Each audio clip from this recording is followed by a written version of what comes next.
Immersive Sims are a genre of game that so many people have played and loved without even realizing that the game they're playing is part of an entire family of games just like it. The pillars of this genre are a bit on the ambiguous side, but the standout examples are iconic. Deus Ex, Bioshock, System Shock 2, Thief, Prey. The list of amazing games goes on, but you still can't find an Immersive Sim tab in your local online storefront. Since these games are few and at times far between when compared to others like shooters, traditional RPGs, and racing games, sometimes they just get written off. Immersive Sims are the iconic games that tend to be shoo-ins for awards whenever they're released. Behind most of these games, especially the games that laid the groundwork for the genre and even coined the term Immersive Sim, are two lead designers, Ken Levine and Warren Spector. I would consider Spector to be the United States equivalent of Peter Molyneux or Shigeru Miyamoto for his massive body of work and influence on the American video game industry. The second major influential developer, Ken Levine, created games that infuse storytelling into gameplay and manners which have been copied across the entire industry even today. We'll be seeing quite a bit of these two, plus a few other major players in Immersive Sims throughout the video. I also just want to say before we get into the meat of things just how long this video has been in the works. It's been literally years since I first had the idea for this video bouncing around in my head, and I'm so happy that it's finally out in the world as a finished product. I don't think this would have ever been able to happen if it wasn't for everyone supporting me, be it through Patreon, Discord, or so much as liking a video, so thank you, all of you. I hate to say this. No, really, it absolutely pains me to admit it, but the age of the Immersive Sim is well over. They're not really viable as a moneymaker for production companies anymore, and they have a bad habit of bringing the development studios that make them into ruin. They're nowhere near as popular as modern game genres like MOBAs, Battle Royales, or the latest iteration of the straightforward first-person shooter, which isn't to say that Immersive Sims are dead and we're never going to see them again, but there are going to be much more few and far between, maybe once every few years or so if the market's been good and producers of games don't meddle too much. There's no one simple reason behind why things have gone this way for the Immersive Sim, but rather a multitude of things and happenings that have led to a sunset on the Immersive Sim genre. And rather than try to point fingers and accuse some company, person, or trend, or other outside factor of killing off the Immersive Sim for whatever reason, I think it would be better to celebrate the life and times of the Immersive Sim and the games that defined multiple generations of play. Immersive Sims largely come from a small handful of developers, some of which are older studios reborn as newer ones, and comprised of the remains of now defunct studios that produced mainly Immersive Sims in the past. Thanks to this, you can trace the lineage of any given game of the genre as if there was a big Immersive Sim family tree. Take Bioshock 2 for example. Bioshock 2 was developed by 2K Marin, which was made out of members of Irrational Games, which made the first Bioshock. Ken Levine and Irrational Games are largely part of the team that made System Shock 2 with Looking Glass Studios, a developer that started under the eye of Warren Spector, the creator of the first System Shock at Origin Systems. Origin Systems was where Spector et al. Created the first Immersive Sim, Ultima Underworld. You can do this with nearly every game that's called an Immersive Sim, and nearly every development studio that has made them. There are a few outliers, but most of them are on this big family tree. If you were to trace the roots of the majority of Immersive Sims, you'd keep coming back to two sources, Warren Spector and Ken Levine, with their respective studios. Warren Spector, originally from New York and studied film and TV in Texas, was working with game developer Origin Systems, creator of the popular Ultima franchise, among other properties. I won't get too into Spector's complete body of work here, as that would be a video as big as this one by itself, but creating the Immersive Sim is just one of his accomplishments. Spector created many RPGs and other games in the 80s and 90s that led to the laying of the foundations for Immersive Sims and beyond. Spector and Origin were working with another developer, Blue Sky Productions, to make a new variant of the Ultima franchise, and the result will be Ultima Underworld 1 and 2. Ultima Underworld 1 and 2 are considered to be the first Immersive Sims by Spector, who is credited with creating the genre. In 1992, Origin was bought out by Electronic Arts, and Blue Sky Productions would merge with another developer to become Looking Glass Games. Looking Glass would go on to work with Spector and Origin to create System Shock, and later with the help of Ken Levine, make Thief, the Dark Project. Levine, originally from New Jersey with a background in stage production and playwriting, never started with the intention of making video games. Levine moved out west for a shot at being a screenwriter, but things just didn't work out, so he found his way into creating video games. At Looking Glass and later Irrational Games, he created some of the staples of Immersive Sims and storytelling in video games. Levine's body of work is one that includes some of the best video games out there: System Shock 2, Bioshock, Bioshock Infinite. Oddly enough, despite working on the same franchises in studios that closely work together, these two have never been credited together in one game, sometimes even alternating between numbers in a particular series such as System Shock. But just what is an immersive sim? It's a bit hard to pin down, and I spent more time than I'd like to admit trying to think of a good set of characteristics that make a game an immersive sim. Immersive sims are primarily characterized as single-player, story-driven games where the player can make their own way in the world and contain a mix of role-playing and first-person shooter elements. Well then, why aren't Oblivion, Skyrim, and other open-world RPGs considered immersive sims? Well, some people do consider them immersive sims, and are wrong. But immersive sims tend to be linear, with open levels but not an open world, and you can't just ignore the main quest to do whatever roleplay you want it to do. But what about games that fit the criteria like the Batman Arkham series or 3D Legends of Zelda games? Well, some people are considering Breath of the Wild an immersive sim, but the last two characteristics, firstly, emergent gameplay, in which the player is allowed to do unorthodox things to get around challenges, which just try to do any Riddler puzzle in any way other than the way the devs intended, and that in immersive sims, the player character tends to be nobody of particular importance. Often you'll play as a minor figure in a much larger conflict who somehow gains enough power through their own actions to topple major players, kind of like a pawn somehow making it across the board to become a bishop or a queen. Think of it less like the final boss saying, "Ah, the chosen one has finally arrived," and more like the final boss saying, "Wait, you of all people?" Protagonists in immersive sims tend to not really be a chosen one, so to speak. However, sometimes a great power might try to use them as a pawn or write them off to their own detriment. This is a bit hard to wrap your head around, so let's look at a few examples. In Deus Ex, JC Denton is a special agent for the anti-terrorist organization UNATCO, who ends up jet-setting around the world as he learns that he was a pawn in a much larger game than he thought he was initially playing. He eventually comes into contact with demigod AIs and the literal Illuminati, as he learns the truth about who controls the world and what exactly their aims are. The fledgling vampire that the player plays as in Vampire the Masquerade Bloodlines was initially an unsanctioned addition into the secret society of vampires and was almost executed on the spot before the local prince decided to spare them for political brownie points and to have a nice suicide mission errand boy. The fledgling is able to survive the ridiculous task he or she is given for someone of their standing in paranormal society and inadvertently amasses large amounts of power very quickly and becomes a player in the ancient jihad that the elder vampires play. Using this newfound power, the fledgling ends up being able to topple the portion of vampire society of their choice that initially had them written off as an undead photo op. Depending on what you accept as canon though, the fledgling might have been a pawn for a much older vampires game all along. Lastly, before we overdo this, Jack, the protagonist of Bioshock, is initially just an extremely unlucky person who seemingly blundered his way into the secret city of Rapture, and barely survived his first hour in the secretive city thanks to the help of a friendly stranger named Atlas, the namesake of this channel's original handle. With Atlas's help, Jack is able to take on all of Rapture and come up against its founder and primary antagonist, Andrew Ryan. But little does Jack know that he's someone else's pawn in a much bigger game. I think you guys get the idea by now. Immersive sim protagonists usually aren't people that are particularly special. There are 3 games from before 1999 that really help to define what an immersive sim is, 2 of which were made by Origin Systems and 1 by Looking Glass. Each of these helped hammer out exactly what we looked for in order to call a game an immersive sim. The first of which is considered the original immersive sims, Ultima Underworld 1 and 2.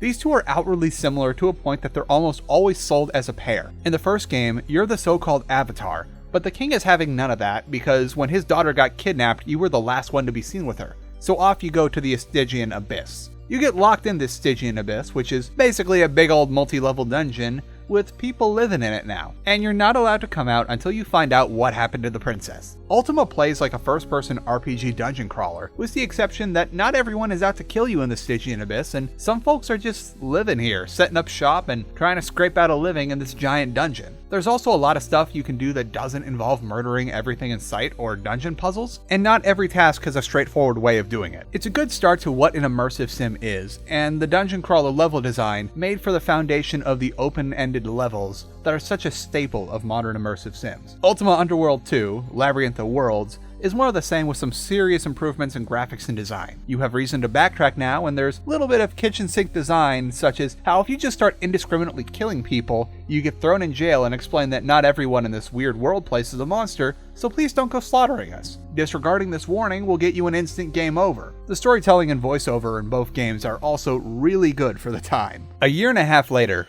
Spector and the gang released System Shock. System Shock doubled down on storytelling and started the now at times infuriating trope of using audio diaries for expedition and world building. It was awesome at the time though. System Shock emphasized exploration and story. AI gone psychotic antagonist Shodan was one of the best antagonists that had ever been in a video game up to that point. System Shock had a lot of backtracking and exploring as you got more powers and abilities, not unlike that of a Metroidvania style game, save for the fact that in System Shock you play in a 3D environment. However, it was also a step backwards in comparison to the Ultima Underworld games, as there was no real mouse look, which made things very clunky at times. The devs were aware of this too, as one of the abilities that you can unlock in System Shock were literal eyes on the back of your head to save you the trouble of trying to turn around in order to see things. 20 years later, System Shock would get updated to work better on modern systems, which included mouse look and an uncompressed soundtrack. I'm very thankful for that, as both of these things are great.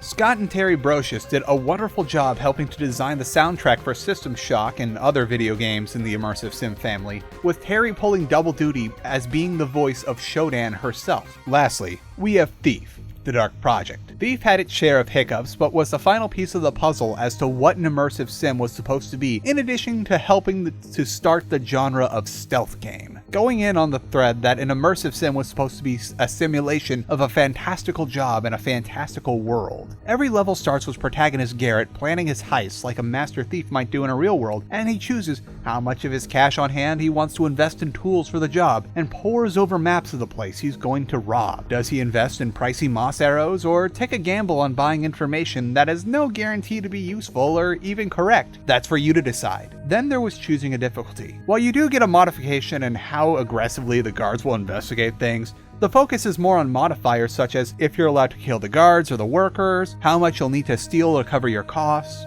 if there's anything special that you need to grab while you're there, and other challenges on top of the main objective. Thief did have its share of hiccups, such as an exploit to the combat system, resolution issues, and the double-edged sword that was working with a newly built Dark Engine that Looking Glass had made for this game. The Dark Engine allowed for more RPG elements in a fully 3D world, but it was still one of the first functioning 3D game engines out there, with Unreal Engine coming out later in the same year, and the Quake engine being very new at the time and not able to support the RPG elements they wanted to put in Thief. While it was very fickle, people still use the Dark Engine to this day to make mods for System Shock 2, custom Thief maps, and an entire set of Thief maps called the Dark Mod. Every game you'll see in this video that runs on the Dark Engine needed some sort of massive overhaul patch to get working on modern systems, but at the time, the Dark Engine had phenomenal lighting and UI design, which helped make Thief's stealth system a reality.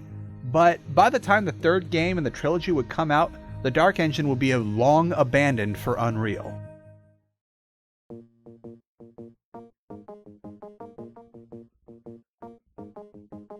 Starting in 1999, a series of games that would come to define immersive sims as fantastic experiences in gaming and set a new standard for all developers to follow came about.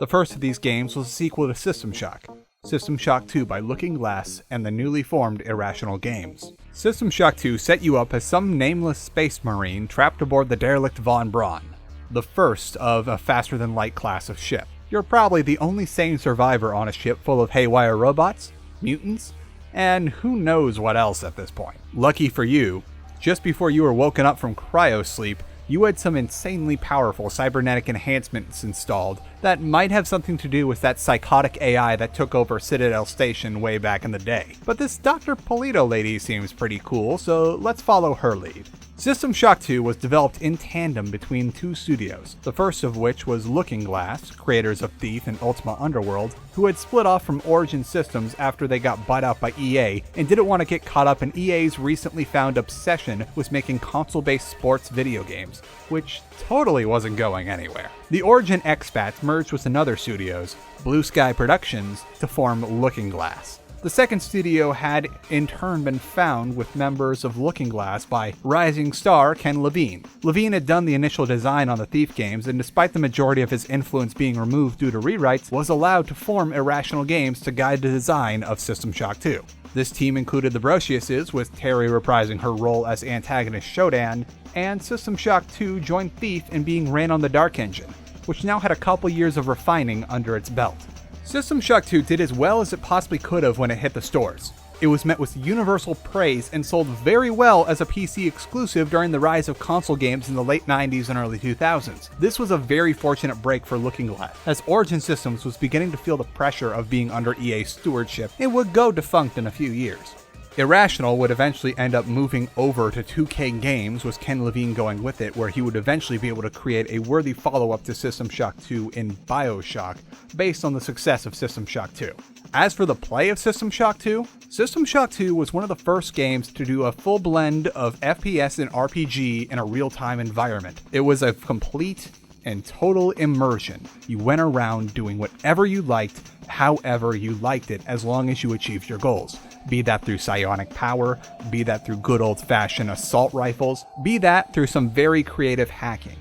System Shock 2 also had a very interesting relationship between you and the antagonist, where it was less of an antagonist Shodan taunting you, but you had almost an open dialogue with her, to the point where sometimes if you did things against her wishes, she would take away your experience points. While by modern standards, some of the mechanics are a bit clunky, requiring you to go through menus in order to use your psionic abilities, between the sprawling levels and all the ways you could learn the story, be it through emails, audio recording, or being messaged by this AI that's really interested in you for some reason, System Shock 2 had done it better than anyone else had done it before, and it effectively set the standard for storytelling and gameplay merged as one. Nearly every subsequent game in this video is loosely based on the formula that System Shock 2 set. Right on the heels of System Shock 2, Looking Glass would put out Thief 2.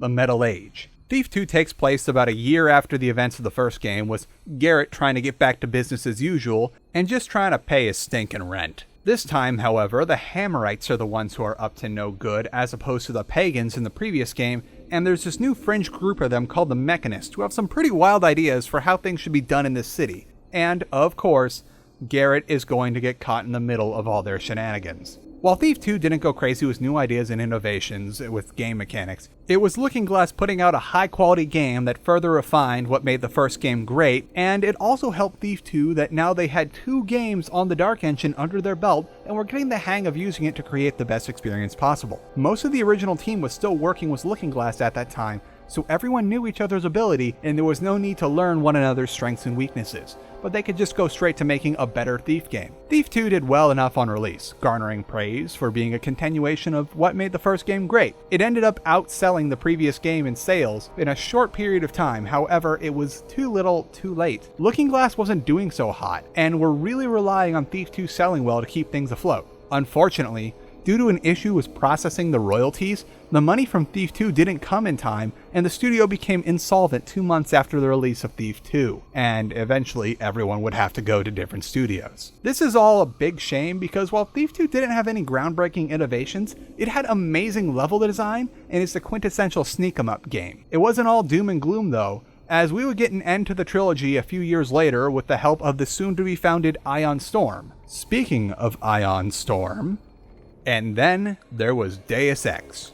Prophetic storyline, extremely immersive gameplay and world, veritable meme factory, Deus Ex had it all. In Deus Ex, you play as one J.C. Denton, super spy for the International Peacekeeping Force, UNATCO. JC is the second in a line of nano-augmented super soldiers deployed for counterterrorism work, preceded by his older brother, Paul. It's JC's first day on the job, and he's already saving the world from the terrorist group, the NSF, by retaking UNATCO headquarters and helping track down stolen shipments of ambrosia, the medicine that is the only known treatment for the Grey Death, a disease that has brought most of the Western world to its knees. Everything is going great until JC's brother Paul goes off the reservation and defects to the NSF, taking the ambrosia shipment with him. New World Order shenanigans ensue. By the way, the head of FEMA seems to take a lot of interest in counterterrorism operations and is heavily augmented with the same tech as you. I wonder what that's all about. Deus Ex was developed by John Romero's Ion Storm, and it's the only game from this meteoric period that isn't running on the Dark Engine. While the main office of Ion Storm was having trouble to the tune of Daikatana, Romero et al. Had reached out to Warren Spector and a few others from the now-defunct Looking Glass Studios to start a satellite branch of Ion Storm in Austin, Texas. John Romero told Spector that he could do whatever he wanted and make the game of his dreams. Deus Ex was originally to be called Troubleshooter, and had a different look and feel to it, but Spector's wife was on a huge X-Files binge, and it started bleeding into Spector's game design. Deus Ex was being developed around the time that Season 7 of the X-Files was running its course, so we were at peak X-Files, with a whole lot of good reruns of classic episodes and the finale of the Mulder arc. It was a proper smorgasbord of government conspiracies, deep states, and aliens. Warren Spector took all these themes and ran with them. Troubleshooter morphed into a story about a secret agent discovering his own antics were just the tip of a very deep and corrupt iceberg. J.C. Denton himself is a play on a conspiracy. J.C. travels around with his pilot Jock in an unmarked black helicopter, reminiscent of the theories that unmarked black helicopters with no published flight plans or records can be seen in certain places carrying out work that organized governments would rather you not know about. It's even referenced in a news blurb in-game, with JC's boss, Joseph Manderley, mocking the idea and saying that if you did see the black helicopters, they would be extremely bad at their job of keeping government secrets. Deus Ex did phenomenally well with both critics, players, and sales upon release, and eventually got re-releases for Macintosh and even the PlayStation 2 a couple years later. Thanks to Deus Ex, Ion Storm went from a troubled studio known for the schadenfreude around its games to the studio that released one of the best games of all time and a major contributor to Immersive Sims. Deus Ex sold very well not only in North America, but also in Europe too. Deus Ex gained an impressive amount of awards and nominations, including Game of the Year from BAFTA, in addition to having awards for innovation and design. And this was already a competitive year for games. There's a reason why, even 20 years from its original release, we still talk about Deus Ex today. Deus Ex got those awards in innovation for a reason. It did a lot of stuff we take for granted today. A story-driven world, oodles of lore and useful information and books, a sprawling hub world for each area you visit that have people living in them and lots of nooks and crannies to explore, or just talk to random citizens and learn about life in 2050. Most importantly of all, you are given a multitude of options for every task that lets you make your own story. Stealth, guns blazing, non-lethal takedowns, talking your way out of things, investigating further into an area to reveal something that lets you skip entire levels, and circumventing challenges using your augmentations. Also, you can respect your coworkers if you're a decent person. One of my favorite examples of this is early in the game, there's a scene where there's a bunch of lockboxes inside of a barracks, but there's no way you could possibly open them all with your lockpicks unless you want to completely bankrupt your inventory and you didn't use a single one previously in the game. If you're smart, you can realize that if you carefully throw a landmine in between all 4 of the boxes, you can blow all 4 of them open and have just enough force to break the locks, but without damaging the items inside, effectively allowing you to loot the entire barracks without using a single lockpick. This is the kind of emerging gameplay that designers dream of making now, for just how creative it is. Deus Ex's world is your oyster. JC is out to hack every ATM on the planet and learn the truth about his brother, one ventilation shaft at a time. This game also has some of the best hammy dialogue and story writing I've seen in a video game to this day, that's amplified by a stellar soundtrack and is the epitome of hammy spy movie schlockfest turned into a fantastic video game. Sorry about not killing Lebedev. He seemed worth interrogating. We don't give you enough information to make a call like that. I guess that means I don't get the op bonus. You can turn in your weapons right now if you're going to be a smartass.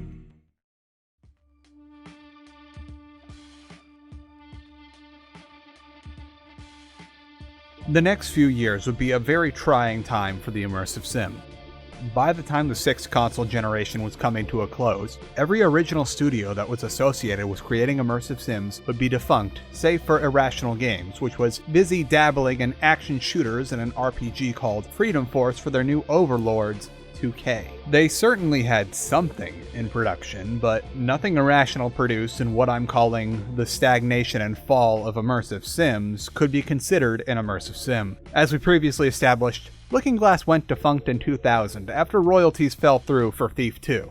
but a portion of them went off to Austin to join a new branch of Ion Storm. Unluckily for them, Ion Storm would be defunct themselves hardly 5 years later, and Origin Systems would be dissolved the year before that in 2004. Origin hadn't really been up to all that much in the new millennium. Between 2002 and 2006, we'd see a new crop of studios rise up from the ashes of the original studios, some of which would be much shorter lived than others, and there were some pretty good, if not excellent, immersive sims in this time. However, none would sell well enough to secure more titles in their franchises, or move the medium forward in any meaningful way, or win very much acclaim. The first of these new studios and noteworthy games would be Arkane Studios with their introductory title, Arx Fatalis. Arx is an interesting enough game on its own. However, personally, I find its development story and the founding of Arkane to be the more interesting story. Arx Fatalis is centered around a player character who wakes up in a goblin prison with no memory of his past or knowledge of the world that he's in. The world in question is a traditional fantasy world that has had an apocalyptic scenario which destroyed all of the surface world, and now everyone lives underground, scraping out a living any way they can. The player decides he's better off breaking out of the goblin prison and starts rising to power. There's obviously much more to it, but I don't want to get into potential spoilers. Like I said before, the real story is how this game came to be. The team that would become Arkane was originally the French localization team for Electronic Arts that was tasked with translating Origin System games for French-speaking regions, particularly the Ultima Underworld game. After a while, the team noticed that Origin System had been effectively benched for the last few years, and they weren't allowed to make the games that made them popular enough to get bought out by EA in the first place. Led by one of the developers, Raphael Colontiano, a number of the localization team left EA and formed their own studio, Arkane. They knew exactly what kind of game they wanted to make, so they got right to it. Arkane wanted to make an immersive sim in the vein of Ultima Underworld, but all the modern tech stylings that the last decade of video games had brought to the immersive sim. They even asked for and got Warren Spector's blessing to make the game Ultima Underworld 3. However, EA did not give their blessing, nor their permission to use their own trademark, so Arkane ended up making their own intellectual property that more or less became a spiritual successor to the Ultima Underworld games. Arx was an immersive sim, and the reception was divided among critics, with some in the yeah this is cool camp and some in the meh camp. Arx was loved among those who already enjoyed immersive sims, but didn't get much love outside of that and was deemed a commercial failure. It probably didn't help things that there were bugs on launch which required a post-release patch in a time where patches were still new, annoying things back in 2002. And it released right around the same time as Morrowind, which probably didn't help things for the sake of comparison. Luckily for Arkane, enough of the right people saw Arx Fatalis for what it was, and they were given some time to play around with the in-development source engine and would eventually sign a lucrative deal to help develop for Ubisoft. Arx Fatalis is a further refinement of Shock-like games featuring RPG stats, a first-person real-time world, but not necessarily a shooter, and complete with stats that turn out to be completely useless after a while based on how the game is made, and there's also a magic system reminiscent of the runes from the Ultima Underworld games, where you have to literally draw the runes on the screen, which is near impossible on modern systems without Arx Libertatis, a fan-made overhaul patch. Also, your stuff breaks a lot, which I have never been a fan of in RPGs, because then half the game is centered around, crap, I gotta find new gear, or hoarding repair items. If you've got the patience to patch and get everything running properly, I'd recommend Arx Fatalis just because it's quite an experience in and of itself once you get past the initial roughness. A year later, Ion Storm doubled down on the success of Deus Ex by releasing Deus Ex Invisible War, which was meant to be the first of 4 new Deus Ex games to come in the near future. Out of these 4 games, only 2 of them would see the light of day, and out of those 2, only one of them would bear the name Deus Ex. Deus Ex Invisible War puts you in the long-term aftermath of the first game's events, where all the endings are canon. You play as Alex D, who is training to be an agent for the WTO, when somebody suddenly decides that Chicago is a place that shouldn't exist anymore. You get evac'd to Seattle, but oh surprise, you're under attack almost as soon as you touch down. Alex D sets out to find answers around the world to see what's going on and why is everyone suddenly blowing up cities. Invisible War's development wasn't necessarily troubled, but arguably suffered from a lack of direction. Warren Spector was overseeing the project, however he was not the director per se, and was also overseeing other projects at the time. By his own admission, he was a meddlesome influence on the game and really needed to pay attention to one game over the other if he was going to be involved. In post-mortem interviews, all the major heads of design for Invisible War cite one reason or another for the game's lack of success at capturing the magic of the first game. Invisible War was met with some very mixed reviews and a fair bit of flaming on the forums. Some outlets liked it for continuing the series, while others didn't like how dumbed down it was compared to the first game. What's really of note here is that this is one of the first instances of a large disparity between what critics thought about a game versus what the players at large thought about a game, which was able to be quantified thanks to Metacritic's user reviews at the time. Invisible War sits at an 80 among critics and at a score of 67 among users. Regardless, Invisible War sold very well, even going as far to shoot past the first game in sales and break 1 million early on. Being that it was not only on PC, but also developed for the original Xbox was likely a great big help for this. Invisible War didn't so much bring new innovation to Immersive Sims as it did something that is frequently considered a negative thing: consolification. Invisible War was stripped down to accommodate an Xbox's controller and processing power in just about every aspect. Universal ammo, lockpicks and multi-tools being merged into one item, all objects taking up a single inventory slot instead of having an actual size, and the augmentation system being heavily streamlined among other things in game. Ironically, the only thing Invisible War outright lost was the hamminess and the acting of the first game's plot, which made it so lovable in the first place. It feels far less than a so bad it's good sci-fi channel movie with some charisma, and more like a student film project that takes itself a bit too seriously.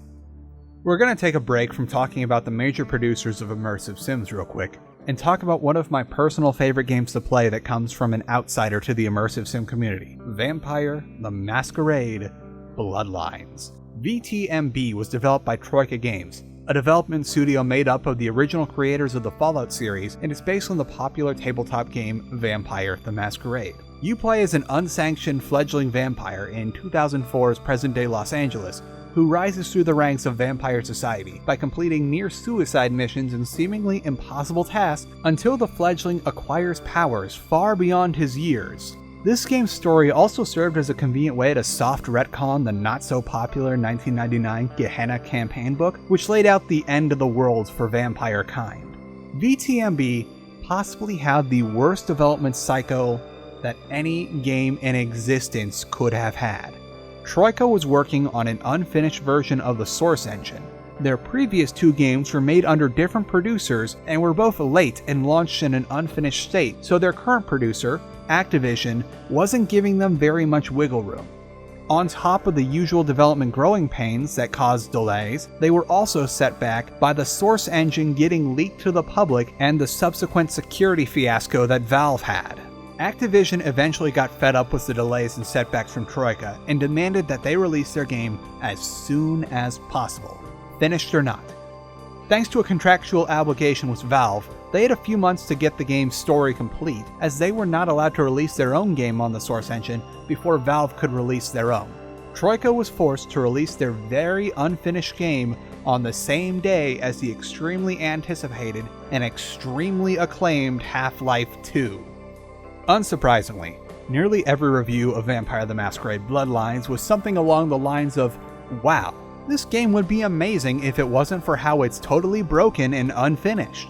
The game barely broke 70,000 sales during its initial run. Between the poor sales and Troika being unable to find a fourth producer after Activision was done with their shenanigans, Troika Games went defunct within months of Bloodlines' launch. In spite of Bloodlines' already disastrous launch and instant defunctification, it gained an extremely dedicated following that set out to patch the game into a much better state and even started to restore cut content found in the game's files, as well as rebalancing the experience points early in the game to try and mitigate the issues with difficulty in the late game, which would become the Vampire Masquerade Plus patch. Bloodlines was an amazing, immersive experience that raised the bar on what could be done with emerging gameplay, and what was called kitchen sink design. The devs had thought of everything possible when designing scenarios, and just about every playstyle is accounted for. To this day, it is referenced as one of the best story-driven games out there. And on top of that, even in 2004, this game still has some of the best facial animations that I have ever seen, and currently puts modern-day games to absolute shame with just how well it worked with a broken source engine. As a quick little side note, Sometimes I wonder if there's a parallel universe out there where Troika Games decided to back off on the source engine and wait for it to be finished and then make their game like Arkane did, and instead of Vampire the Masquerade Bloodlines, we got Arx Fatalis 2, but shortly thereafter, Arkane went defunct. Just a little food for thought. We'll talk about that more when we're talking about Dark Messiah. Meanwhile, back in Texas, Ion Storm developed what was believed to be the final chapter of the Thief franchise for Eidos Interactive, and centers around Garrett being the focal point of some pretty intense prophecy stuff, and as usual, Garrett just wants to steal some stuff and pay his rent without getting caught up in whatever the Keepers are planning this time. Thief 3 had already been in pre-production with Looking Glass before they went under. Eidos bought the rights to the Thief franchise post Looking Glass and then hired out Ion Storm to develop the pre-product into a final game. It made sense to have Ion Storm work on it, as a large portion of their Austin team was made up of the people who had made the previous Thief games in Looking Glass before things went bad. Ion Storm did the smart thing, and rather than use the clunky and now aged Dark engine, or the untested Siege engine that Looking Glass had been working on before they went defunct, they went and moved Thief to the Unreal Engine. Thief 3 would be called Thief Deadly Shadows to also appeal to the console market and make them feel like they weren't missing out on 2 previous games. It was developed without incident, however Ion Storm was being spread pretty thin among all those Deus Ex games, and they were trying to make studio figurehead Warren Spector cover all of it. He saw Thief Deadly Shadows through in order to fulfill his contractual obligations to Ion Storm, and then bowed out shortly after. Deadly Shadows did well enough among critics to garner praise, but sales were not what Eidos had expected. This was right around the time that Eidos was picking up a pretty nasty habit of canceling sequels if their games didn't sell 1 billion copies in the opening week. But seeing that Spector wasn't going to be in the picture anymore probably gave the suits good grounds not to pursue the franchise any further. At least for the time being. In part thanks to this and other circumstances around the games industry, Ion Storm ended up closing their doors the next year in 2005.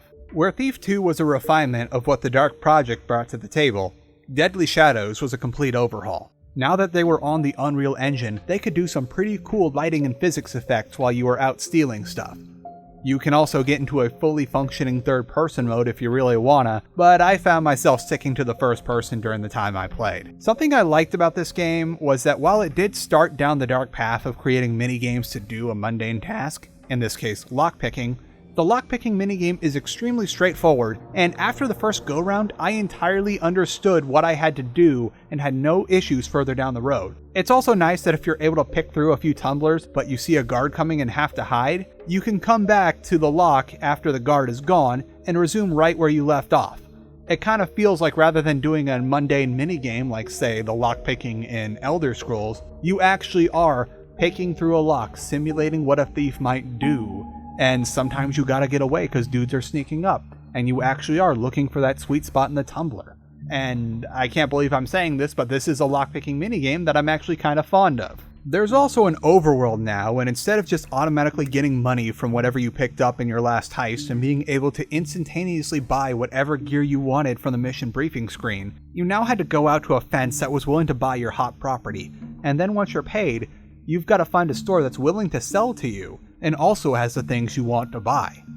The hub world also meant that you have to sneak over to your missions as the guards were out and they know what you look like, but that also means that you've got some discretion as to what missions you choose to play when, and also there are all sorts of things to be stolen out in the hub world between heists. Garrett's gotta pay that rent. Speaking of the rent, we get to see Garrett's apartment in this game, and it's not half bad.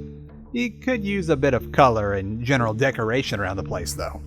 My only real gripe with this game is that using the blackjack is a pain, as you no longer automatically get up in position when you're about to do it by holding down the left mouse, but instead you just swing it, meaning that it's highly likely that you'll not knock out the guard unless you took the time to perfectly line up with them before striking, which often means you're going to have to line up with that sucker and then break into a sprint really fast and hope no one else hears you to take them out, or else they'll be alerted and it's all downhill from there. It's still a very good game, and I definitely suggest picking it up.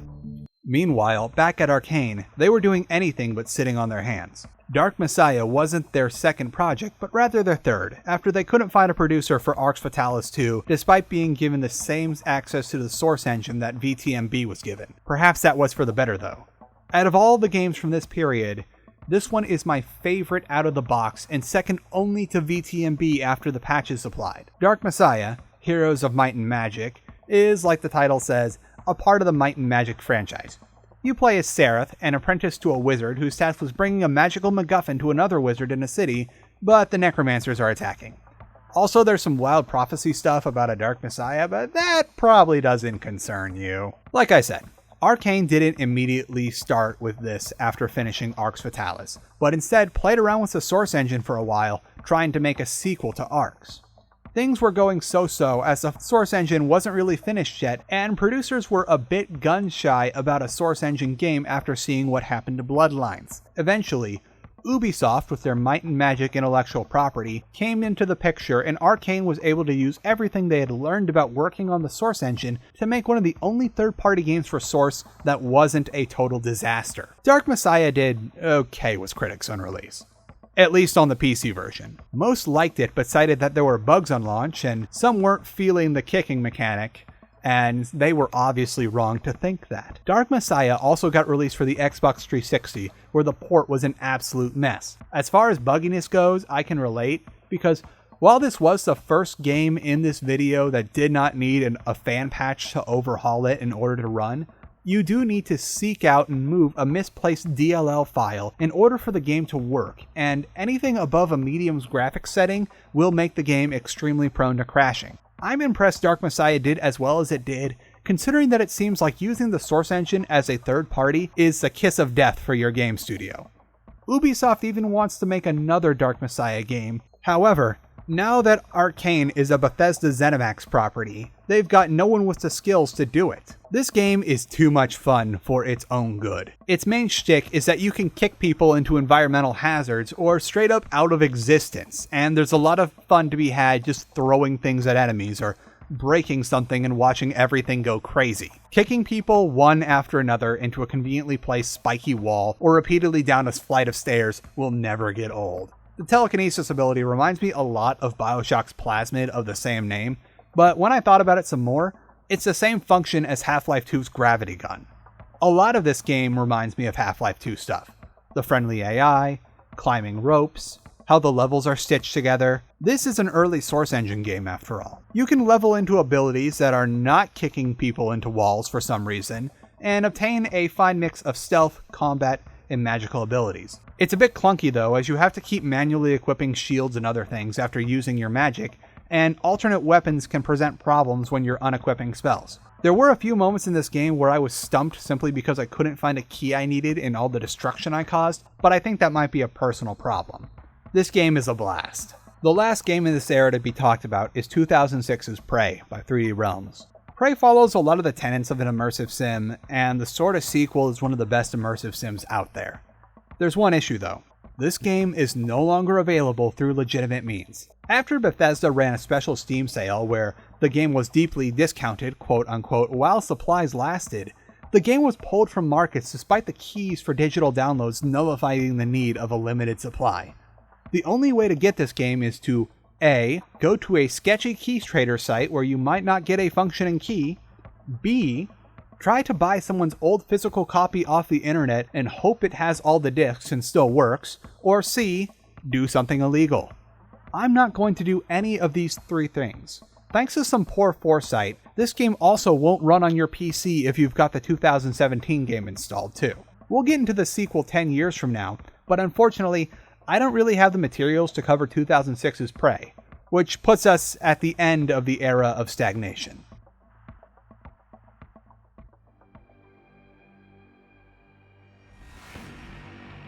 The year 2007 brought in a new wave to the stagnating genre and began a resurgence of immersive sims with a new set of development studios to take over for the now mostly defunct old guard. You'll still hear a lot of familiar names associated with these games and developers like Levine and Colontiano. The first game to ring in this new era would be my all-time favorite, Bioshock.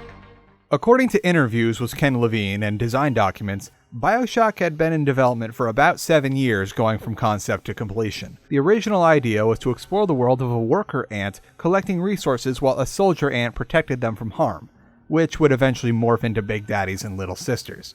Bioshock was originally a story about a detective that specialized in cult deprogramming that had gone to an island with an old Nazi facility on it where they had been experimenting with splicing the genes of animals into people to create super soldiers, and the protagonist would have to take part in order to survive the facility.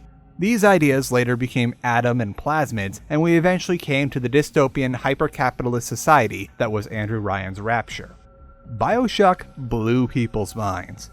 It was met with universal acclaim, insane sales, multiple Game of the Year awards, and even now sits in the higher echelons of many a top 100 list of all time, and is listed as an inspiration for many games.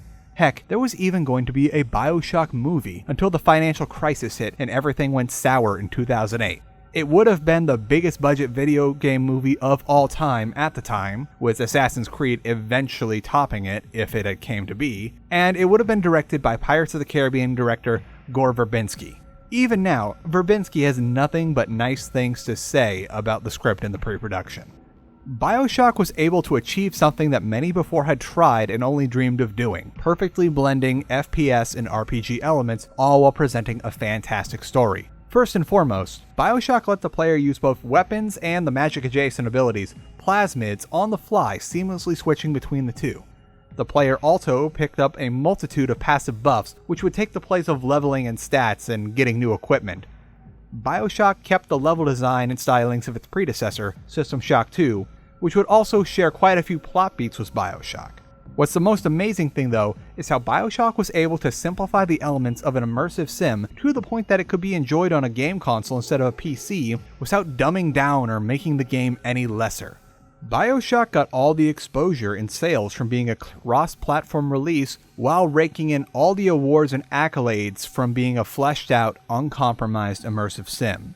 Perhaps this blend is why it's been ported over onto every console generation since its release and has been remastered for modern PCs.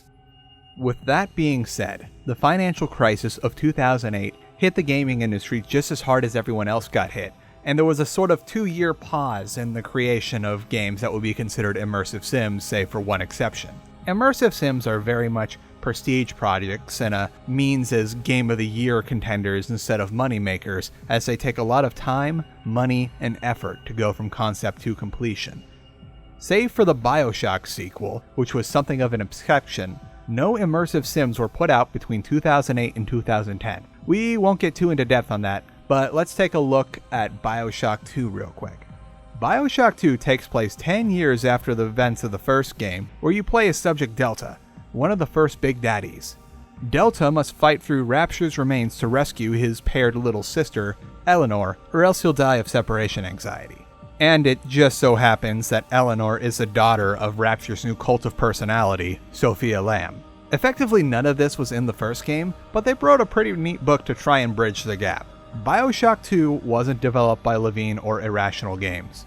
Levine took his A-team to go and work on his next project, which would become Bioshock Infinite, and 2K cobbled together a team out of the remnants of the old Irrational Guard and a few other studios to make 2K Marin, which made Bioshock 2, and also that one XCOM game that people got upset about. Compared to Bioshock's 7-year development period, Bioshock 2 got a breakneck development time of a little over 2 years to go from concept to completion. Bioshock 2 was met with a warm reception, but it didn't really go gangbusters on critics like the first game did. However, it certainly wasn't panned either. The only real complaint was that it wasn't on the same level as the first game, but there are worse things to be complained about, I guess. Bioshock 2 was certainly more of a shooter than the previous game, and many of the sore points from Bioshock the first were addressed in 2, from being able to use powers and weapons at the same time, to making a hacking game that wasn't awful. Bioshock 2 didn't really add anything to the genre of immersive sims, unless you want to count a tacked-on multiplayer mode, which was the hip thing to do for single-player games. Minerva's Den DLC, though, was amazing, and worth the price of buying the remaster. Unfortunately for everyone who worked on Minerva's Den, this was in a time where downloaded DLCs weren't super popular yet, or taken very seriously, so not many people played it during the initial run.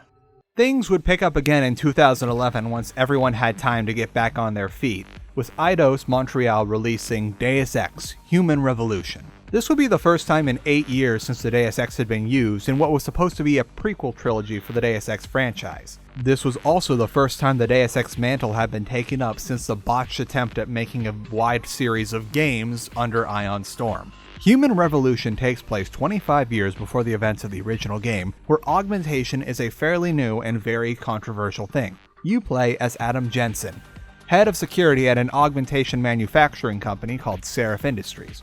After a terrorist attack where Adam is nearly killed, he receives heavy augmentation against his will that makes him a veritable super soldier. He sets out to track down the people that attacked Seraph Industries and killed his girlfriend. A few characters from the original game show up, but no one is currently doing anything particularly important, and Human Revolution is essentially its own story.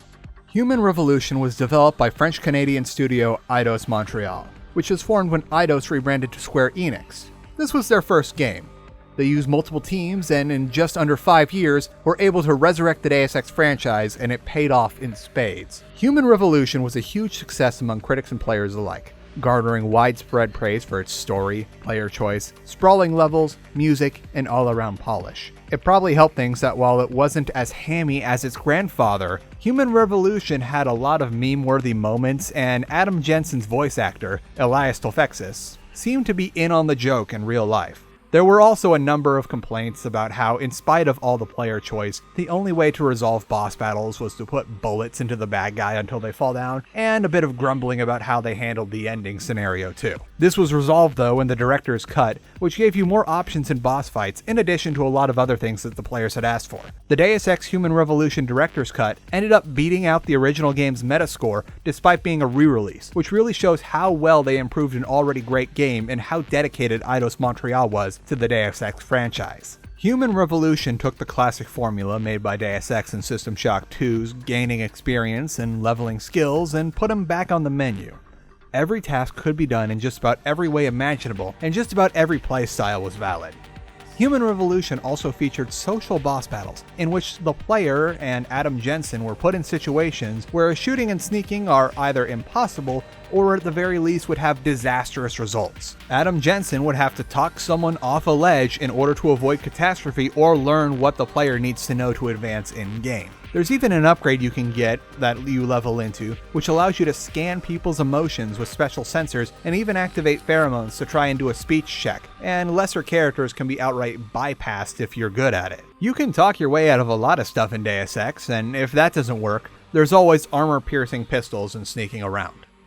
Just a year after Human Revolution, Arkane came back onto the scene with a spiritual successor to the Thief franchise called Dishonored. Arkane would finally have a wildly successful game that gained widespread acclaim on their hands. Dishonored had you playing as disgraced royal protector Corvo Attano, who came home to his empire just in time to watch the empress he's supposed to be protecting get murdered and their maybe love child get kidnapped by some weird dudes in masks. Of course he's gonna get blamed for all this. Luckily for Corvo, he gets busted out of prison by some loyalists who don't like that the spy master is now in charge of everything. Corvo agrees to help them so that he can save the Empress's daughter and get some revenge on the people that set him up. Meanwhile, he's visited in his dreams by an otherworldly being called the Outsider, who thinks it'd be pretty cool to see what happens when he gives an already extremely effective killer a set of superpowers. Arkane had recently been bought out by ZeniMax Media in late 2010 and were put under the wing of Bethesda. Bethesda had specifically brought in Arkane to make Immersive Sims and were particularly interested in Arx Fatalis 2. However, before they could ask Arkane to get started on it, Arkane had already announced the game Dishonored. In an exceedingly rare moment of publisher discretion not seen since John Romero let Warren Spector just do his thing for Deus Ex, Bethesda decided that they were just going to trust Arkane on this and was allowed to make Dishonored with little meddling and gave Arkane their full support.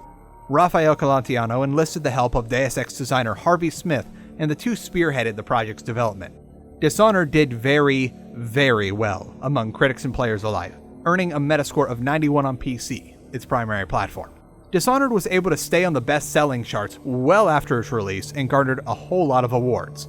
It got Game of the Year from BAFTA, Best Action from Spike TV, and Audience Choice at the DICE Awards. This was the game that really made all of Arkane and Colontiano's efforts pay off and allowed them to have a certain prestige that lets you make whatever you want. Dishonored played like it was everything you ever wanted and didn't even know you wanted from a modernized Thief game. The powers of the Outsider got around a lot of the annoying bits of sneak-em-up games. Maps were built out in order to accommodate creative play, and all methodologies, lethal or otherwise, were on the table. Dishonored drew from its Dark Messiah roots and played up the best parts of the Thief games, which allowed for a whole lot of troublemaking and using barrels of very explosive whale oil and other stuff just laying around. It's kind of a shame that this game had a good ending, bad ending scenario, which sort of discouraged you from being a chaotic jerk like in Dark Messiah, but you can still have a good time sneaking around and giving people naptime hugs. Interestingly enough, Dishonored features a cast of celebrities doing all the voice work in roles both minor and central to the story. I didn't even realize this until I saw the credits and was like, whoa, that's a lot of budget there. Let's roll back the clock a year before we get into the final game of this resurgence era to talk about a game that came out a month before Deus Ex Human Revolution. Divine Cybermancy. While it's nowhere near as influential as the other games of this era, it's the only immersive sim that was made by an indie, and where it doesn't have refinement or acclaim, it has heart? In you play as an operative from one half of the group that fends off psychic aliens, but right now you and the other half are in a secret civil war. Between missions, there's intrigue between you, your mentor, and the commander, which won't end up well for any of them. By the way, you'll need to beat this game 3 times with New Game Plus in order to get the true ending and learn what's actually going on. There's not too much on Strumon Studios as they're very indie and was self-funded. They had previously worked on a Shadowrun themed Total Conversion mod for the first Half-Life game, and since that made them familiar with how Valve's engines work, they chose Source, which is now a much more established and known quantity than it was when Vampire the Masquerade Bloodlines or Dark Messiah were being made, and was now lauded for how moddable it was and easy to work on. Other than that, this game just sort of showed up one day and some people played it. I was slapped around by critics, citing its obtuse nature and how hard it was to get into. It probably didn't help things that the devs spoke mostly French, and while there was English translation for the text, it's kind of hard to follow what's going on as you're getting shot at and reading walls of text at the same time. I wouldn't call a success by any standard, but it wasn't much of an issue for the devs who would eventually go on to work for Warhammer 40,000 games. If I had to describe gameplay in a single phrase, it would be that it took all the nitty-gritty stuff that modern immersive sims had left behind in this era and tacked it onto its own game in all of its cumbersome glory. is very complicated and nearly everything is done through menus.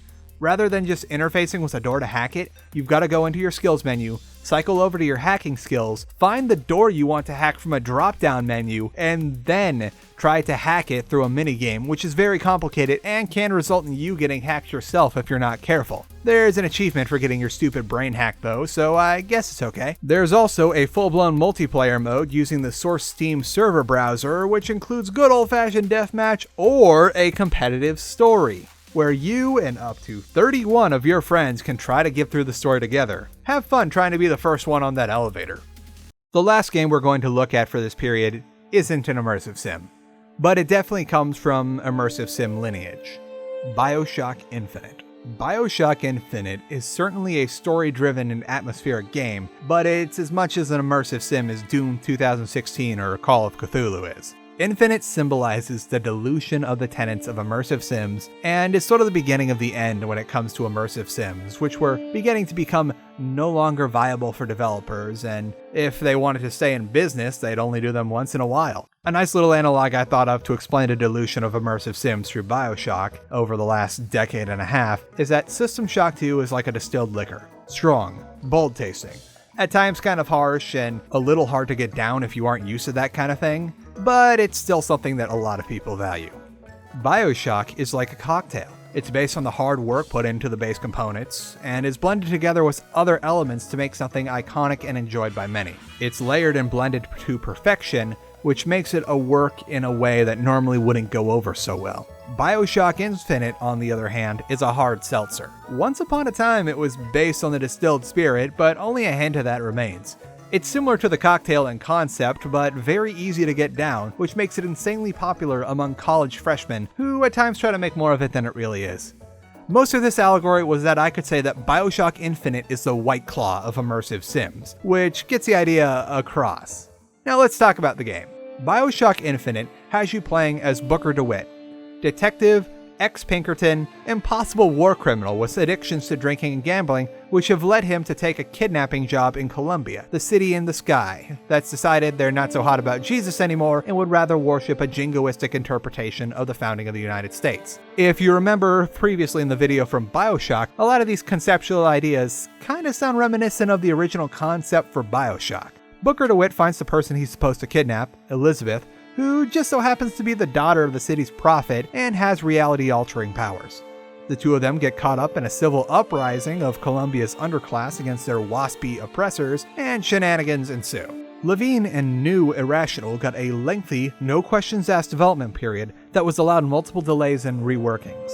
Based on some of the E3 gameplay footage that we got years before launch, the Bioshock Infinite that was initially planned and the one that we got in the end were very different games. Levine et al. Ended up going with a heavily story-focused version of Infinite that made an earnest effort to explore some philosophical topics, but kind of fell on its face for a few people. Bioshock Infinite was one of the few games in recent history that was hyped up into the stratosphere and then was able to live up to all the excitement when it came time to play it. I personally remember calling out of work and school to preload the game and then repeatedly closed and relaunched Steam until it unlocked on my PC at about 9:30 p.m. the night before. And I proceeded to marathon that whole game and was very impressed at the time.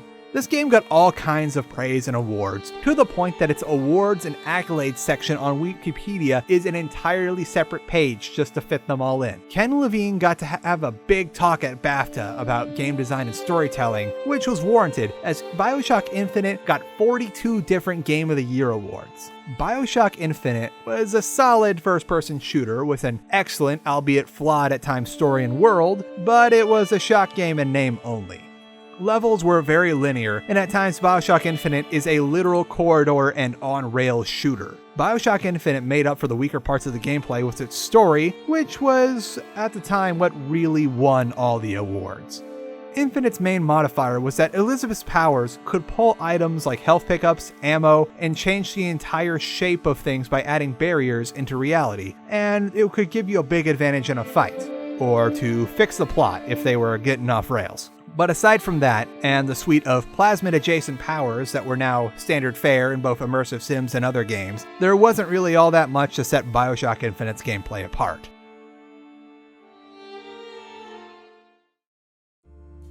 And with Bioshock Infinite, we have now covered over 20 years of gaming history through the Immersive Sim. And this has taken us just over an hour, so I'm going to call an intermission. Let's take 5 minutes to get up, stretch our legs, or just do something else. If you're not feeling it, just skip ahead to the time on the screen, or, I don't know, get yourself a drink, go to the bathroom, stretch your legs a bit, because it's not good to be sitting around for long periods of time.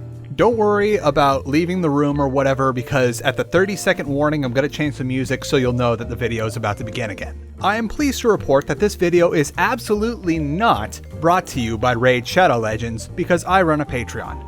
Patreon.com/charlatanwonder allows me to get the funding I need to buy a lot of games that I need to make enormous videos like this where I might not already own all the games, and also helps me get the funding I need to go and do research, because believe it or not, I've had to go out and buy books and other such reference materials to make some of the videos that I've made. You're totally free to say no, but I'd like to ask you to please consider becoming a patron of this YouTube channel so I can continue to make videos as good as I can possibly make them. This video was originally going to go out on November the 30th, but because I have no sponsors and no deadlines to do, I was able to push it back to today so that I could make sure it was as fine-tuned and polished as it could be. To give you guys an idea about how much work goes into these videos and just how much your support on Patreon helps me, I'm just gonna give you some stats to show just the scale of these things.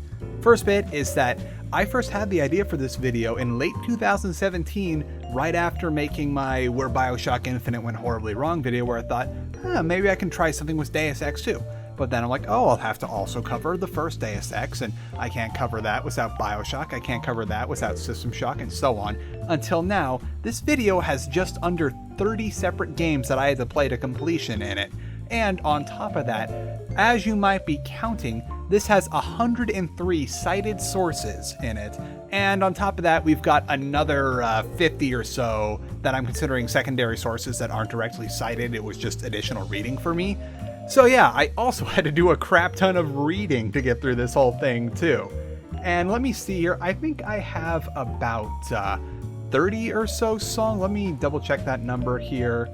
I have 31 songs in this video separately, which I all had to check to make sure that none of them would hit Content ID.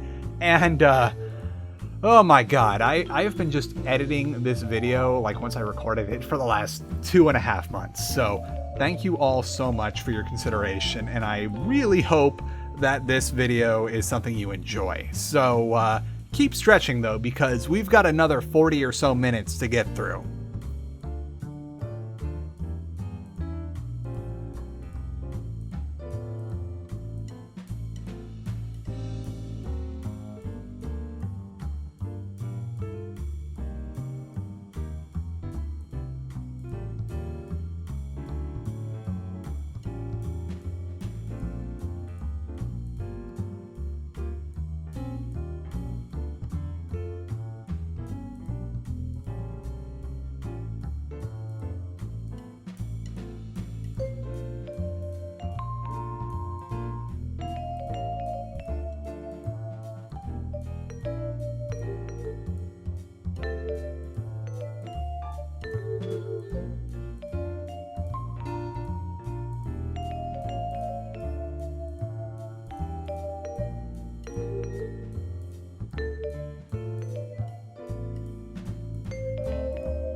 After 2013 and Bioshock Infinite, 2014 to the present day is what I'm calling the Icarus years, owing to how many of these games flew a little too close to the sun and ended up getting a bit too ambitious with their design and scope, which resulted in final products that either couldn't justify the costs by a long shot, or worse, games that ended up being a disaster thanks to not knowing when to call it quits.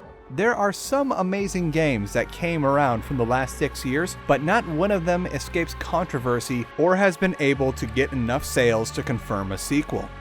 The first entry into the Icarus years isn't particularly ambitious, but it did end up being the last game in its franchise after a poor reception.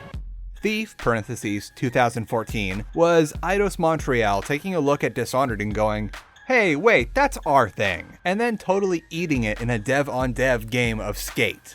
Thief 2014 is a reboot, but sorta not really, of the Thief franchise, where you play as an aging Garrett whose edgelord apprentice botches a job, and now everything is spooky and there's a plague.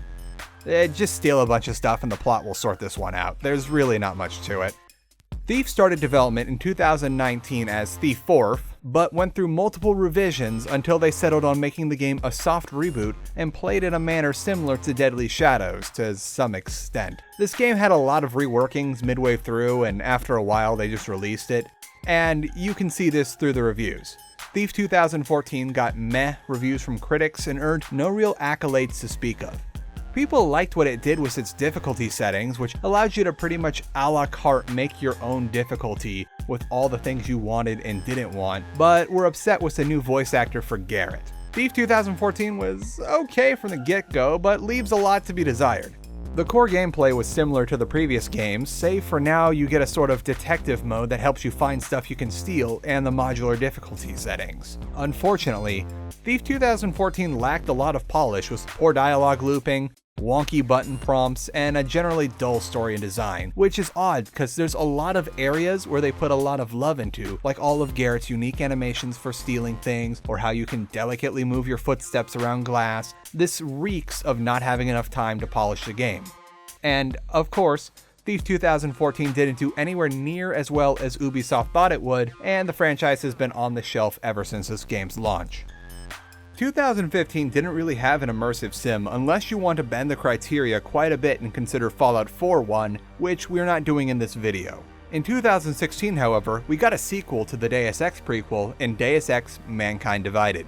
Mankind Divided picks up a couple years after where Human Revolution left off, with Adam Jensen now working for Interpol in Prague, while secretly working with friends old and new to track down the shady forces that caused the events of the previous game. Mankind Divided was smart enough to learn from the mistakes of the previous Deus Ex games, and they were reasonable enough to pick a canon ending to build the story off of, instead of having a crazy mishmash of endings that kinda made things hard to work with. Deus Ex Mankind Divided's development was less about the development itself, and more about the marketing department screwing everyone over with their antics. The first incident of this was the Can't Kill Progress stream, which, while was weird, didn't really cause too much trouble. There was also the Mechanical Apartheid gaffe, which led to the devs having to apologize to a whole lot of folks, and to bring things to a head, there was the Augment Your Pre-Order disaster.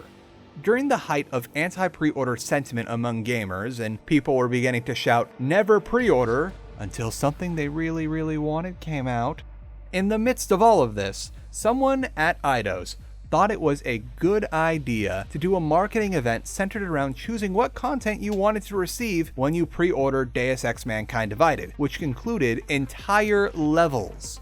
If you didn't pre-order the game, you get nothing. Sucks to be you. People lost their minds at this, and after a couple apologies, the entire event was cancelled. Mankind Divided did well, but not as well as Human Revolution did among critics.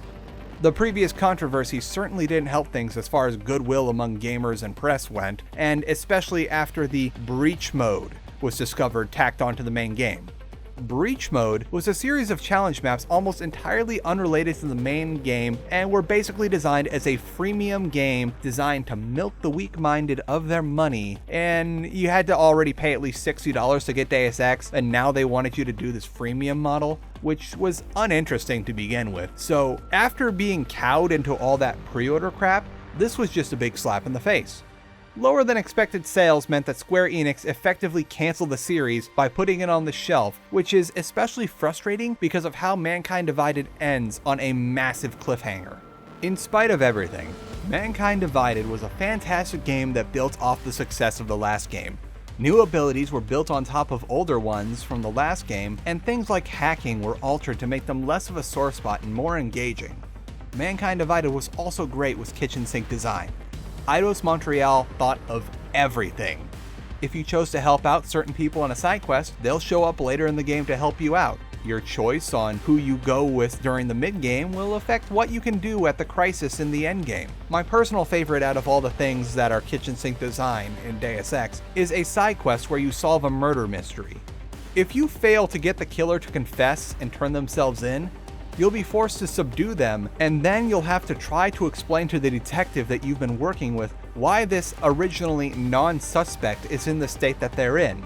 And if you try to turn on your social augmentations for the boss battle, he'll call you out and threaten to shoot you if you don't turn them off. Sometimes I wonder how much better this game could have been if the devs weren't made to make that stupid breach mode and all the gimmicky stuff around this game's development.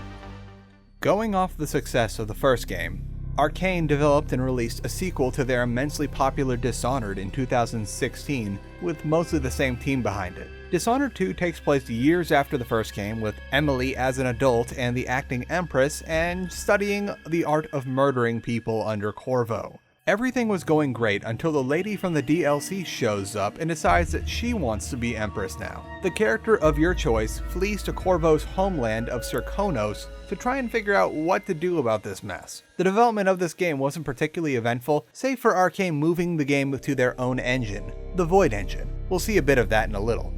Dishonored 2 did very well on release, being the most pre-ordered game on Steam during 2016 owing to an early release pre-order bonus. Dishonored 2 got a couple Game of the Year awards and a whole lot of other nominations for its stellar production value. Despite this, Dishonored 2 scored a full letter grade lower than its predecessor on Metacritic. Dishonored 2 very much plays like a refined version of the first game with a few key changes. The first of which is you can now have a choice between two characters to play as with their own skill sets from the outsider to try out, or if you're feeling particularly hardcore, you can outright refuse the gifts of the outsiders and play a no powers mode. But where's the fun in that? Both protagonists are fully voiced now, which honestly I could take that or leave it as I don't feel it adds much to the game. Everything about the missions feels much more dialed in, and there are some really good levels in Dishonored 2 that almost make up for how the Thief Reboot's spooky level was a big disappointment. However, it feels as if you spend way too much time in the overworld getting to missions, which can be a big drag and wear you out before you even get to the good stuff. I'd still highly recommend this game though. Meanwhile, a new player to the Immersive Sim game was coming in the form of Night Dive Studios. Night Dive made its bones reworking classic games from the 90s and early 2000s, including games such as Strife, the Spy Fox series, and System Shock 1. I used their version of System Shock to get the footage of this game, as it's the one that has mouse look and better resolutions. Night Dive was feeling ambitious and wanted to do something big, like Kickstarter Project Big. In 2015, they made a demo in Unity for everyone to play and then launched a Kickstarter to do a complete remake of the first System Shock game. They asked for $900,000, but ended up getting about $1.35 million for their efforts. Development was rocky, and in 2017, they announced that they were restarting development as Unity was not a good fit for the game and it didn't transfer well to the PlayStation 4, which was one of their stretch goals that they hit. A year later, they announced that development was on hold entirely, and while they tried to get a better feel of what they wanted to do with this remake. In the meantime, on the 20th anniversary of System Shock 2, they announced that they're going to do a System Shock 2 Enhanced Edition, much like they did for the first game. It's yet to be seen though. Not even a year after Dishonored 2's launch, Arkane was back at it with 2017's Prey, one of the best immersive sims out there, and easily the best one of this period. I'd expect nothing less of a game that took 10 years to be made. 2017's Prey is a complete reboot from the previous game, and essentially has nothing to do with the 2006 game, despite originally being titled Prey 2. In this iteration of Prey, you play as Morgan Yu, living aboard a massive space station in an alternate future where Kennedy ducked, and as soon as he got back from Texas, he decided to go all in on the space program. Aliens were discovered in secret, and we learned that we can use little bits of them to put in our brain and give us fantastical powers. Too bad that turned out to be a terrible idea. As previously mentioned, this game was originally intended to be Prey 2, and a straightforward sequel to the first game. At first, 3D Realms was developing it, but the Prey IP was bought out from under them by the ever-hungry Bethesda, and they sent the game over to Human Head Studios, who decided to change what engine the game was on so that they can better work with it. Years later, Human Head handed off Prey 2 to Arkane, who realized that it was a mess from being worked on by two different devs on two different engines, so they just decided to start over completely, making their own Prey from the ground up on the Void engine. The final product is what we now know to be Prey 2017. Prey received a whole lot of praise upon launch and a respectable early sales period, but nowhere near enough to make up for 10 years of development that the game had to go through. It earned a healthy amount of nominations for awards, but only got one for storytelling. Some people had issues with the game if they weren't running it on a high-end PC, while others had trouble getting into the game due to its complexity. The best way to describe 2017's Prey's gameplay is to take System Shock 2 and refine it into the purest form of immersive sim with oodles of emergent storytelling, plenty of player choice, and all sorts of things to be seen. You can do multiple playthroughs of Prey without even noticing some of the side quests that can be found, and there are a half dozen ways to do just about anything in this game. Add in an interesting story and an awesome soundtrack by Mick Gordon, and you've got yourself one of the best games I've ever played. In 2015, Paul Neurath, who had worked on the original Ultima Underworld games, Thief 2, Arx Fatalis, and so many other games, took his ideas and revived the Ultima Underworld franchise under a similar but distinctly different enough name to avoid the litigation from EA through the magic of Kickstarter. It got funded and was one of the most disastrous games of this era and arguably of all immersive sims. At least VTMB had a captivating game underneath all the bugs. Underworld Ascendant has you playing as someone named the Avatar, who is distinct enough from the protagonist of the Ultima franchise to avoid the ire of Electronic Arts' IP department, who is transported to a Stygian abyss that is distinct enough from the one in Ultima Underworld for similar reasons. Some jerk named Typhon is trying to destroy everything, so some wizard decides to pull a rando into their world and hopes he'll sort everything out for them. Paul Neurath and the new studio Otherside Entertainment got more than what they asked for to develop the game, and they also got picked up by 505 Games to have Underworld Ascendant published. Even with an additional 3 devs from Fulbright Games to help things along, the primary team for this game was less than 10 people. Otherside had initially planned for Underworld Ascendant to be released in September of 2018, but that ended up getting delayed to November of 18, which as far as Kickstarters go, is still really good. What wasn't really good was the state that Underworld Ascendant launched in. This game got absolutely bodied by critics and players alike on launch. Out of all the video games in this monstrosity of a video, this one has the lowest Metascore by far, at 37 out of 100 among all critic reviews. One outlet, such as Rock Paper Shotgun, outright refused to give this game a score in a proper reviewing, citing that it was an unfinished game and needed more work. Otherside would eventually release an enormous patch a few months later that fixed most of the glaring issues with the game, but the damage had already been done. Even in the age of day one patching and early access, Shigeru Miyamoto's quote, "A delayed game is eventually good, but a rushed game is forever bad," still rings true. Perhaps this game would have done much better with reviews and garnered more popularity if they had just released the thing in February when they patched it, instead of trying to rush it out the door for the Christmas shopping season. I don't really know what I was expecting with this game, but I'm still disappointed at it. I remember seeing an early demo of the game where they emphasized that there would be roguelike elements, but as far as I got before losing my taste for this game, I didn't come across any. Even with all the bugs in this game fixed, it's still extremely dull and has trouble keeping my attention for more than an hour at a time. Combat is slow and cumbersome, and while the tutorial makes emphasis on varying your attacks and your styles, so far there has been nothing in this game that has been able to survive me just rapidly left-clicking until it's dead. This game does have emergent gameplay, such as being able to use fire to burn down anything made out of wood, including doors, so you can skip scrounging around for a key, but that kind of feels cheap since they deliberately tell you to do that in the tutorial.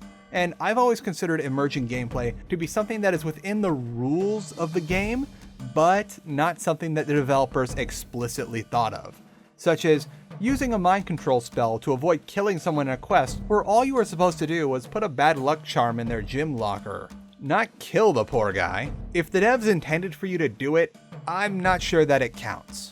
The story is also very blah and reminds me of Dark Messiah and how it throws a lot of fantasy babble at you without explaining anything and then loses you very quickly with all the babble.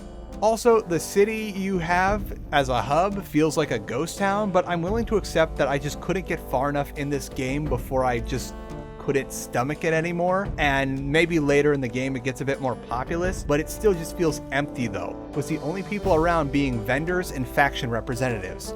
Don't spend $30 on this.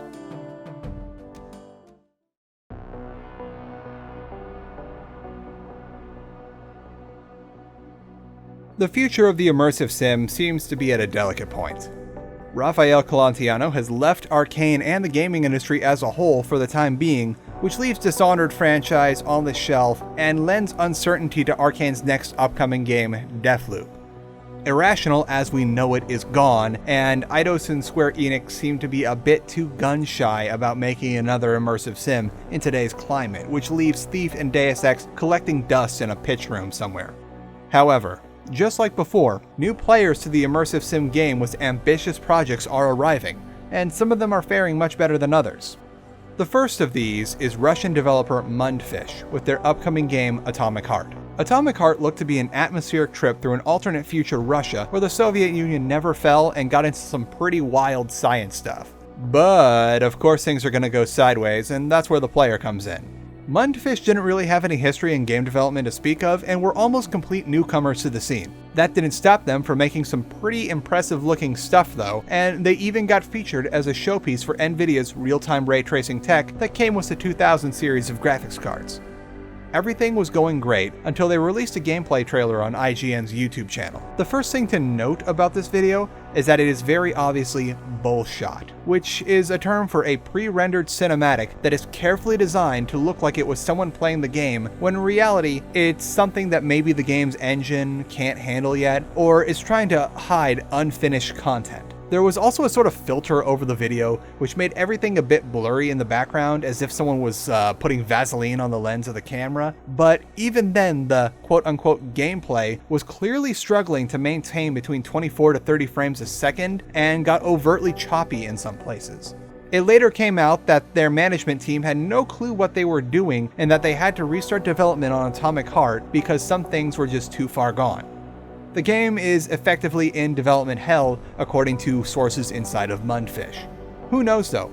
Maybe we'll see this game in the next few years, but while initially I was excited for this game, I am not holding my breath on this one.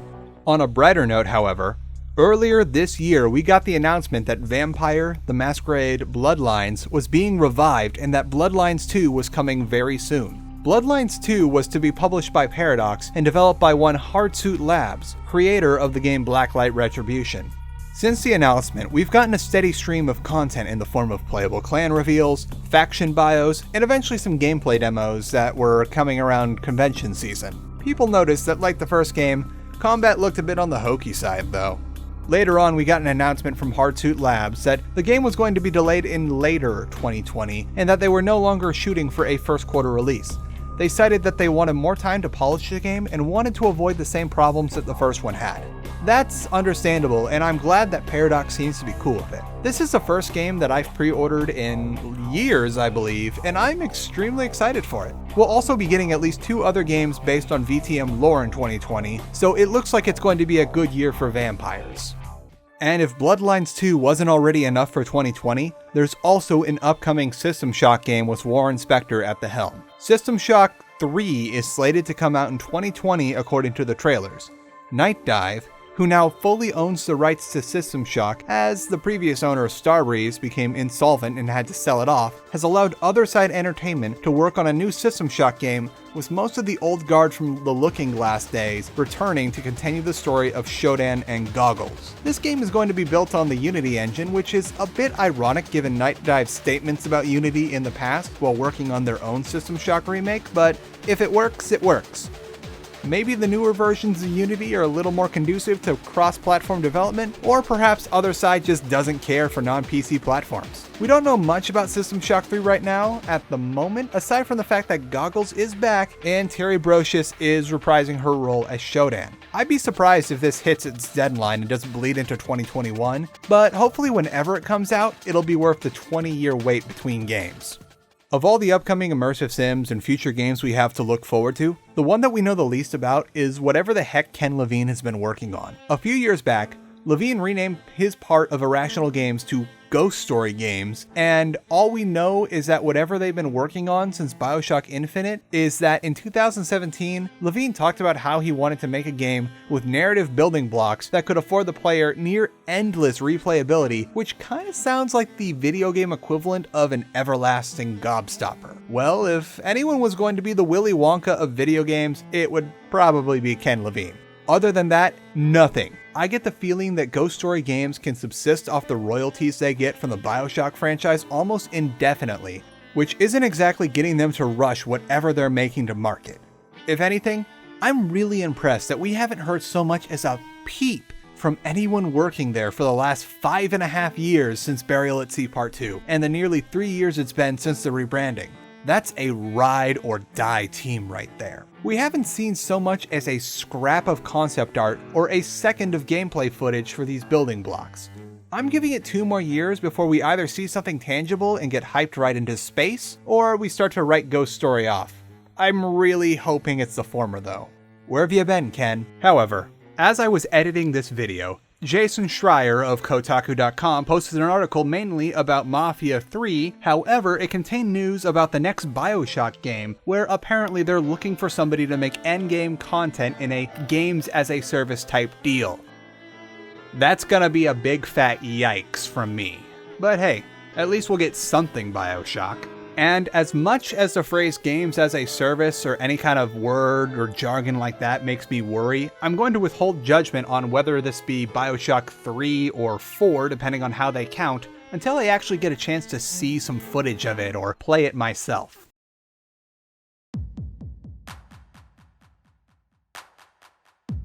I'm happy to say that the genre of immersive sim seems to have a much better outlook than it did in 2017 when I first started on this monster video and did the first outlines.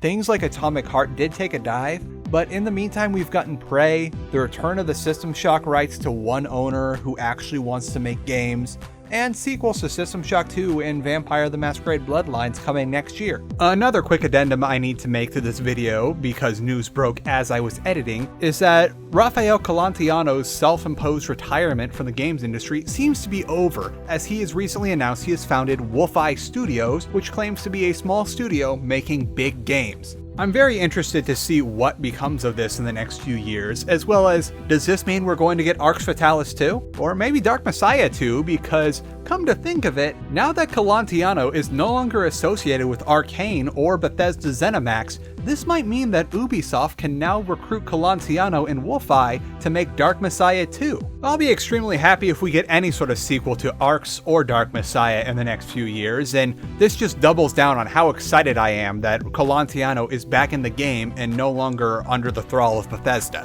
While immersive sims can be extremely time-consuming and costly to make, it looks like there's still a will and a way to make them.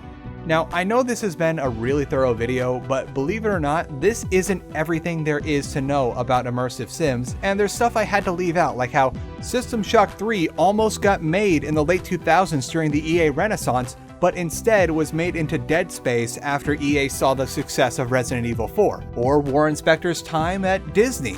There's a good number of games I had to cut out or not write about in the first place because I needed to focus on the games that had an impact on the genre and gaming as a whole. Sometimes you gotta call it quits and finalize things, or else you'll just keep building and building with no end in sight and your baby will never see the light of day. But before we go, there's a few more addendums and things I would be missed if I did not cover, but seriously, I need to finish this video as I'm pretty much gonna hit the encode button and then go run out and take my finals. 2K has gone public with what they're doing with the Bioshock franchise and announced that the new studio Cloud Chamber, which has been recently formed out of various members of previous developers that have worked on Bioshock, is going to make the next iteration in the Bioshock franchise and is targeting the next generation of consoles, which would be the Xbox Scarlet, the PS5, and whatever generation of Nvidia cards we're on by the time it comes out. I'm hoping that we see this by 2022-2023 because I am excited for a new Bioshock game, even if that games as a service tag is sketchy. Additionally, Raphael Colontiano is going to announce whatever Wolfeye Studios is going to be making at the Game Awards that would have happened on Thursday, but it's Wednesday as okay, this is some Lutez Twin stuff. It's announced on Thursday, let's talk about it in the comments because this video is now live on Saturday.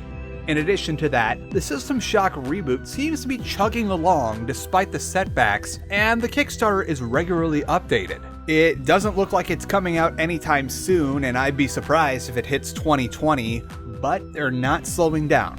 By the same stroke, it looks like Atomic Heart is still trying to make progress. They released a cinematic a couple months ago, but aside from that, we haven't really seen much gameplay since that one trailer I pointed out. So it's anyone's guess when that is going to come out, if at all. I'm really rooting for Mundfish right now because if they do bring Atomic Heart to market and it is good, that means we'll have another developer of immersive sims that we can count on because it really does feel like we are on the cusp of a rebirth for immersive sims, and I'd love to see a little market viability cow Square Enix into finishing Deus Ex. Okay, seriously though, let's wrap this up. There's a lot of other games that can be considered immersive sims, like maybe Strife, the Pathologic franchise, and arguably Stalker if you want to get loose was the definition, plus a few more that I'm probably forgetting right now, and all of these are perfectly good games that just didn't happen to make it into the video. Even if Immersive Sims aren't as prominent as they used to be, elements of Immersive Sims have found their ways into most mainstream games. Doom 2016 had RPG-esque leveling systems. Stealth options are becoming more and more common in games where the primary goal is to just fight everything. And most devs are becoming more open to the idea of open-ended and emergent gameplay that has things that they didn't necessarily think of but are still valid ways to complete an objective. Even without yearly releases of Immersive Sims, we still get little bits of them and everything now. I'd love to someday have a chance to talk to Levine, Spector, or Colontiano to see how they feel about this and to learn about the future of Immersive Sims from their insight. Maybe someday that'll happen. Who knows? So thank you. Seriously, thank you all so much. I can't believe that this is finally out. I am not exaggerating when I say that this has been in the works for literally years and I could not have done it without you. The end of last month marks 7 years I've been making YouTube videos and how much I've learned in creating and doing stuff, and it kind of feels like this is something of a master's thesis. Like, if we count the first 4 years as me just learning the ropes of what to do, which I have to admit, like, based on how I learned how to make YouTube videos, it's kind of the equivalent of trying to learn how to play guitar by watching Van Halen music videos, but eventually I got around to it, and then once I had a foundation of what the heck I wanted to do and how I can do it, I really started working towards something much bigger that contributes to the entire medium as a whole. I know it's a bit grandiose, but I really do feel like this is a big thing that contributes. And who knows, maybe I'll have to defend this thesis to some kind of YouTube Illuminati who decides like who gets the Reddit love and who gets on trending. Whatever, as long as you guys like it, I'm happy with it. But I really do feel like this is like a big milestone for me, just releasing something this big and this like done up. And thank you all for bearing with me. I am painfully aware that in the last 6 months, a few of my own videos have taken a hit in quality because I was busy finally like working on this video and finalizing it. So I hope it was worth it. So in the meantime, I do have a Discord if you'd like to stop by and give me your thoughts on this video or anything, or just to say hi. And this video is made possible by the people supporting me in that Discord, as well as the people that support me through patreon.com/charlatanwonder, who help me get the funds to buy the games, or take time to do extra research, and help me create something that was better than ever before. I'd like to thank everyone who made this video possible, including my patrons, including the people who just watch, the subscribers, the people who like. All of you, no matter what little thing you did, helped me to make this video, and I am so thankful for it. Be it hanging out in the Discord or occasionally watching one of my videos when they pop up in your feed. So again, thank you all so much. And thank you so much for watching this video, and I hope I have enough videos of Frisk the cat to cover all the credits. See you next time. I'd like to take this time to shout out my $10 patrons, the Otterman, Olisanera, and McFluffers. Thank you all so much for your support, and even if you don't want to give $10, anything you give at patreon.com/charlatanwonder is a great help to making sure that I can continue to make videos on this level. So don't be a stranger. Even if you can't give, come swing by the Discord. We'll all be great friends.